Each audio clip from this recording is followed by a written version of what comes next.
हम लोगों ने अभी तब प्रधानमंत्री जी प्रयागराज आए थे, उन्होंने उद्घाटन किए थे तब 13 दिसंबर को प्रयागराज की योजनाओं का। निषाद राज के नाम पे श्रृंगवेरपुर में एक कॉरिडोर के निर्माण का काम किया, उसका भी लोकार्पण किया। हजारों वर्षों की विरासत, आप पीडीए की बात करते हैं। क्या निषाद पीडीए का पार्ट नहीं था? ये कॉरिडोर क्यों नहीं बन पाया? आप लोग तो उस पर कब्जा करवा रहे हैं।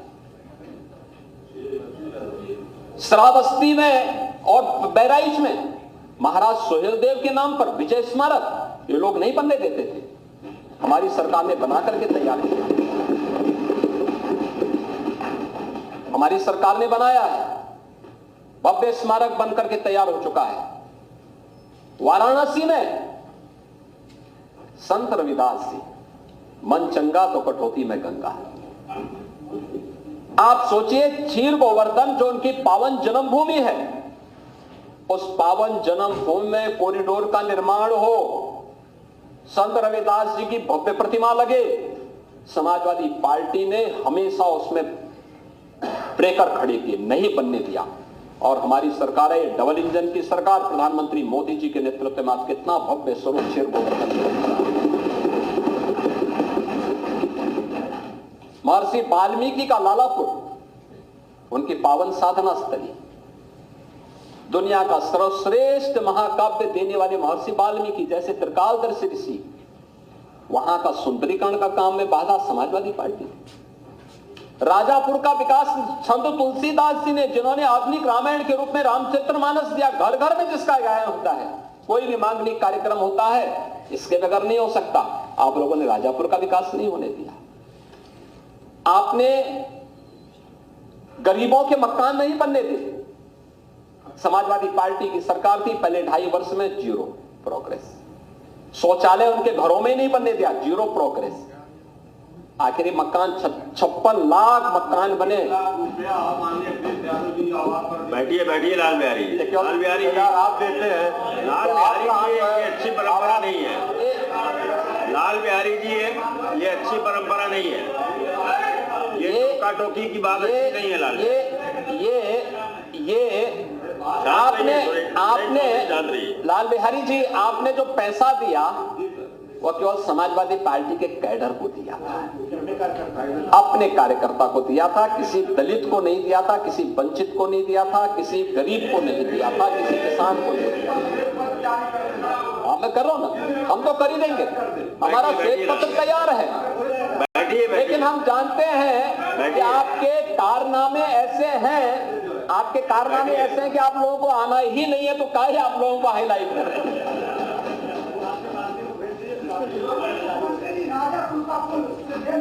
बैठिए बैठिए डॉक्टर रमन। अरे राजापुर की बात मत करिए, मैं कह रहा हूँ पर्यटन विकास की दृष्टि से आप बैठिए डॉक्टर रमन। अभी हम विकास की चर्चा करने जा रहे हैं महोदय।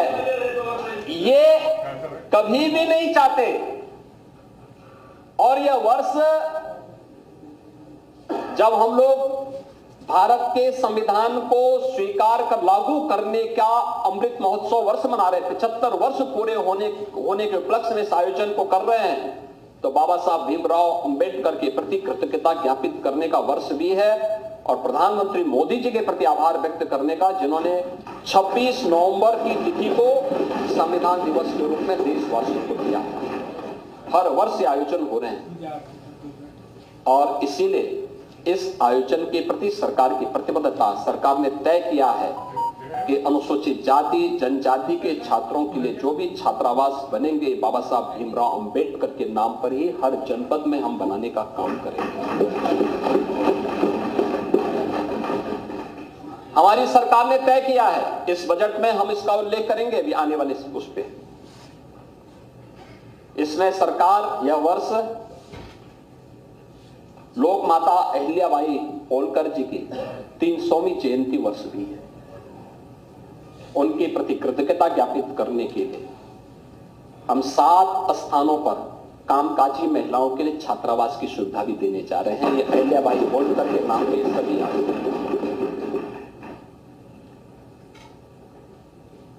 पहली बार उत्तर प्रदेश के अंदर यह वर्ष लौह पुरुष सरदार वल्लभ भाई पटेल जी की 150वीं जयंती वर्ष भी।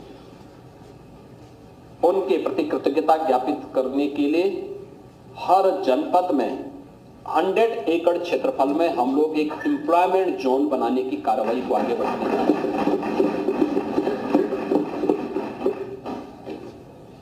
ऐसी अनेक योजनाओं को लेके आए हैं। भगवान बिरसा मुंडा की 150वीं जयंती है। भगवान बिरसा मुंडा महान स्वतंत्रता संग्राम सेनानी भी थे। जनजातीय समाज को एक नई दिशा दी थी उन्होंने।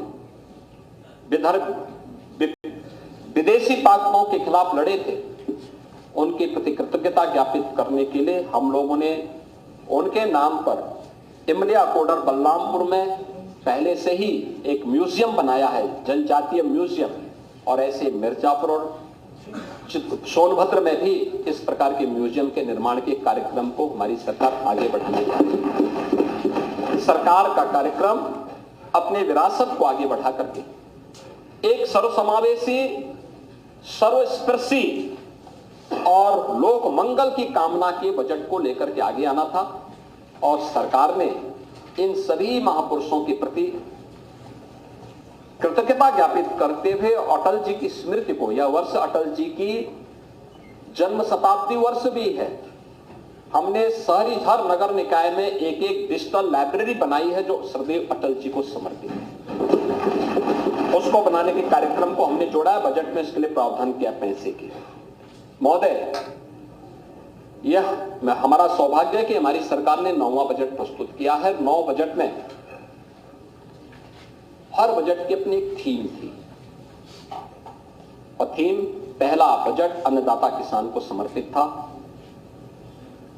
जब 2017 में हम लोग आए थे, किसान की कर्ज माफी से लेकर के अनेक योजनाएं उनके लिए घोषित की थी। और आज मैं कह सकता हूं, जब मैं कुछ आंकड़े दूंगा तो आप देखेंगे कि कितना गुना अधिक पैसा किसान को आज प्राप्त हो रहा है।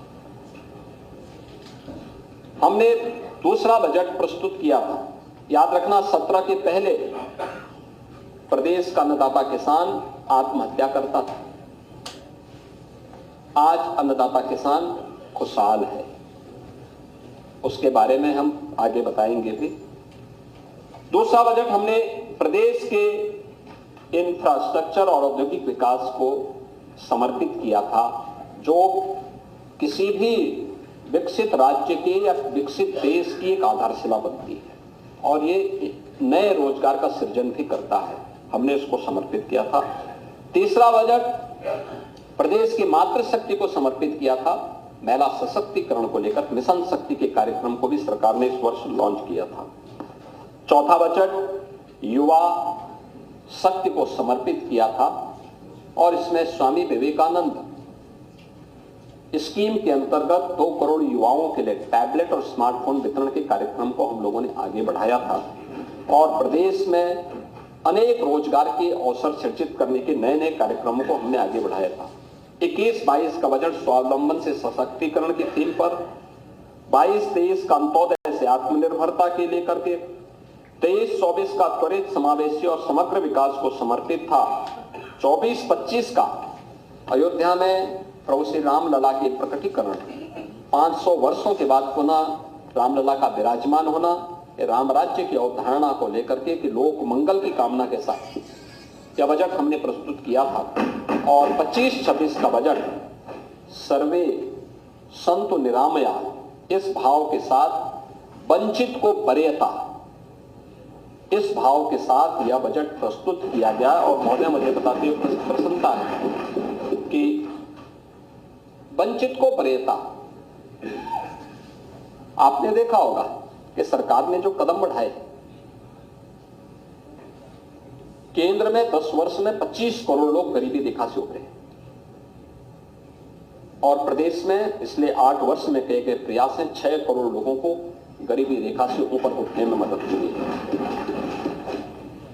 बजट में हम लोगों ने अंत्योदय से एक उन्नत अर्थव्यवस्था के रूप में, ईज ऑफ लिविंग से ईज ऑफ डूइंग बिजनेस तक, कृषि से लेकर के गरीब कल्याण तक, आस्था से आजीविका तक, शिक्षा से स्वावलंबन तक, संस्कृति से समृद्धि तक और महिला सशक्तिकरण के संकल्प को हम लोगों ने सम्मिलित करते हुए एक विकसित उत्तर प्रदेश की आधारशिला इसके माध्यम से हम लोग रखेंगे।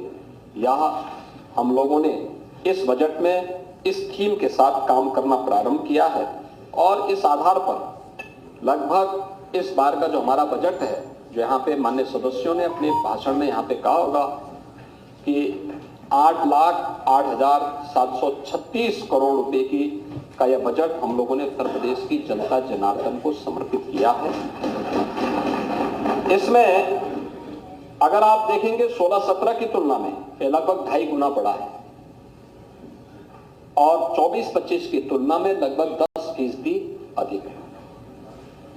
बढ़ा हुआ बजट का आकार ये केवल एक व्यय नहीं है, बल्कि अंतिम पायदान पर विकास की पहुंच, उत्तर प्रदेश का इंफ्रास्ट्रक्चर डेवलपमेंट, आम जन के जीवन स्तर को ऊपर उठाने और प्रति व्यक्ति आय को बढ़ाने के साथ साथ आर्थिक विकास को तेज करने की एक ईमानदार प्रतिबद्धता को दोहराने का कार्य कर रहा है। और सरकार ने उन्हीं भावों के साथ इस बजट को प्रस्तुत किया है, जिसमें बहुत सारी चीजें हम लोगों ने इसके माध्यम से दी है, जिसमें सबसे महत्वपूर्ण बात है कि 2,25,000 करोड़ रुपए से अधिक की राशि केवल कैपिटल एक्सपेंडिचर के लिए है। यानी कैपिटल एक्सपेंडिचर का मतलब बुनियादी ढांचागत विकास के लिए। ये विकास की गति को तीव्र करता है, अर्थव्यवस्था को सुदृढ़ करता है और रोजगार के अनेक अवसर का सृजन करता है।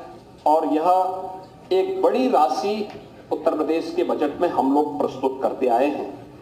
अगर 16-17 की तुलना में हम देखेंगे तो प्रति व्यक्ति आय को हमें दोगुने से अधिक करने में सफलता प्राप्त हुई है।